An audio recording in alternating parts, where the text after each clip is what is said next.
Welcome back to electronics. This is Dr. Ferry. This particular lesson is a review of Kirchhoff's laws. In a previous lesson, we reviewed linear circuit components such as resistors and capacitors and inductors.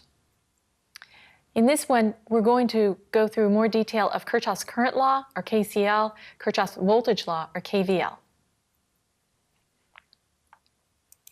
Kirchhoff's voltage law states that the sum of voltages around any closed loop is zero. Now, we show an example of a closed loop here. And in order to apply this, we would have to know what these voltages. So suppose this is V sub D, V sub A, V sub G, and these are all measured in volts, and this is V sub H.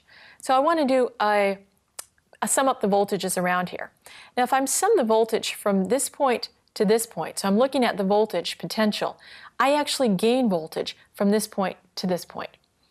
But when I do a voltage, Kirchhoff's voltage law, I want to make sure that I'm always consistent with the way I use the polarities. So I use a little trick in doing this. I use the trick and say, if I'm going to be summing in this direction, if I come to a plus sign first, I add it. If I come to a plus sign here first, I add it. In all these cases, I come to a plus sign first if I go around in this direction. So I'm going to add these all. If I were to come to a minus sign first, I would subtract it. That's just my trick in making sure I get the polarity right. So starting at this point, I would have V sub H plus V sub D plus V sub A plus V sub G all have to sum to zero. And that's going to be true of any loop. It'd be true of this loop, it'd be true of this loop, any closed loop. Now I'm going to have you do a KVL quiz here. So looking at this circuit, I want you to find VH.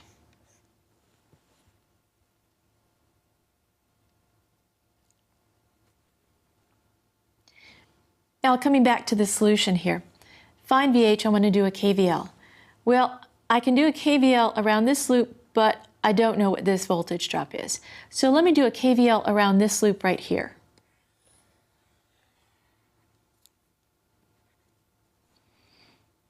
And the way I do a KVL is in the direction I go, if I hit a plus sign first, I add it.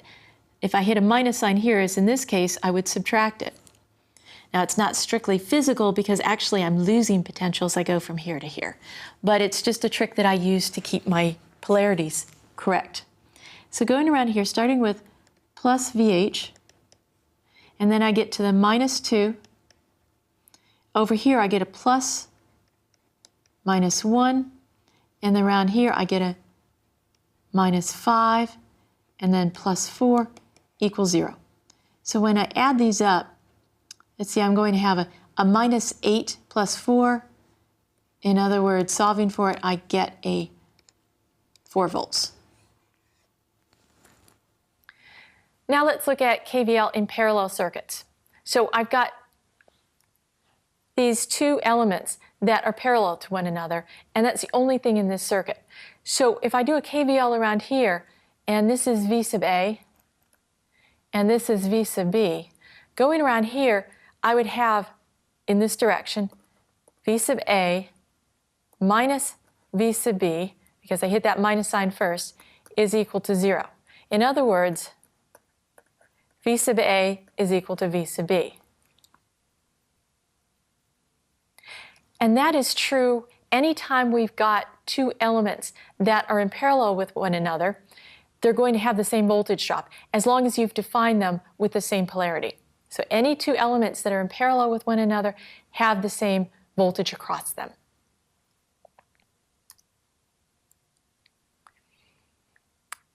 Now this is a numerical example, an actual circuit example with resistors in there of a KVL.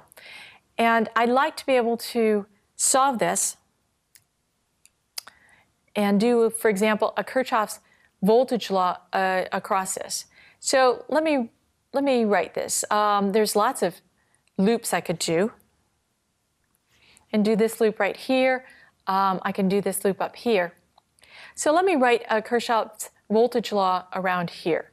So I would like to be able to write, so I'm going to do it around here. I'll need to be able to mention or write an expression for the voltage drop across this resistor.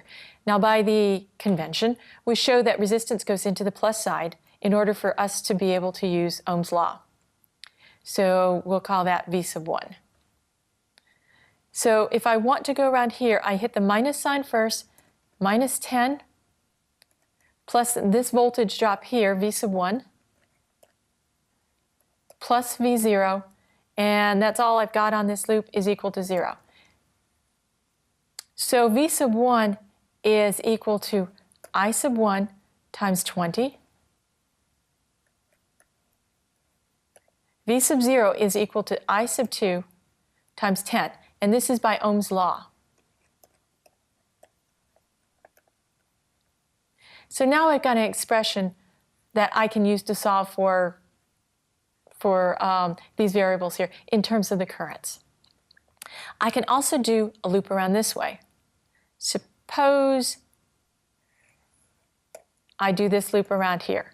So in this case, I hit the plus sign first. So it's plus 2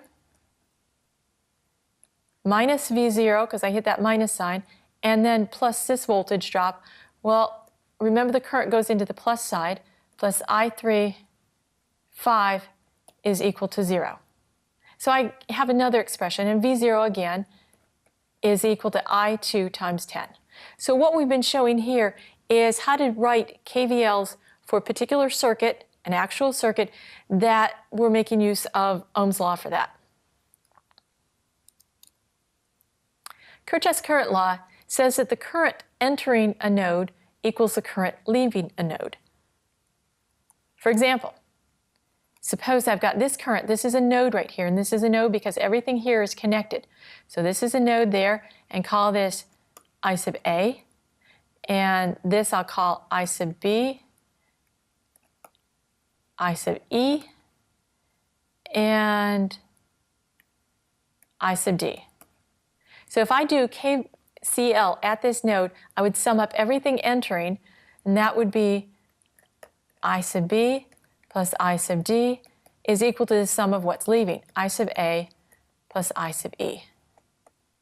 And that's true for any node. So I've got a node over here, and a node over here, and a node over here. It's true at every node. So in this particular case, we look at, for example, if we draw the current, if I've changed the directions. So now this one, I'm showing this way, this way, this way. Now what's entering is I sub A plus I sub B. What's leaving is I sub D plus I sub E. So if I change the arrow, the reference of my current, I have to just be careful that I'm consistent with it. Now if I have two elements in series with one another, then all the current, this is a node between them, the current entering has to equal the current leaving. So if this is I sub A and this is I sub B, then the current that enters this node, I sub A, has to equal the current that leaves this node. So that means that any current that flows through elements that are in series with one another is the same current. So this current is all the same because they're in series. Let's look at a KCL for a particular numerical example, a circuit, real circuit. And I'm going to look at this node right here. And I want to look at all the currents entering and leaving. And let me define this as being the one that maybe I'm trying to solve for, I. So let me look at the currents entering. We have I1 is equal to I3 plus I2 plus I.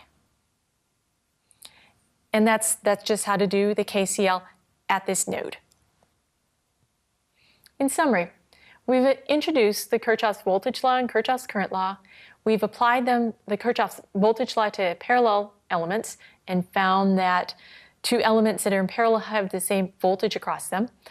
We've applied the KCL to series elements and saw that any two elements that were in series had the same current going through them. And then we also solved a simple circuit using Kirchhoff's laws. In our next lesson, we'll do a review of impedance methods.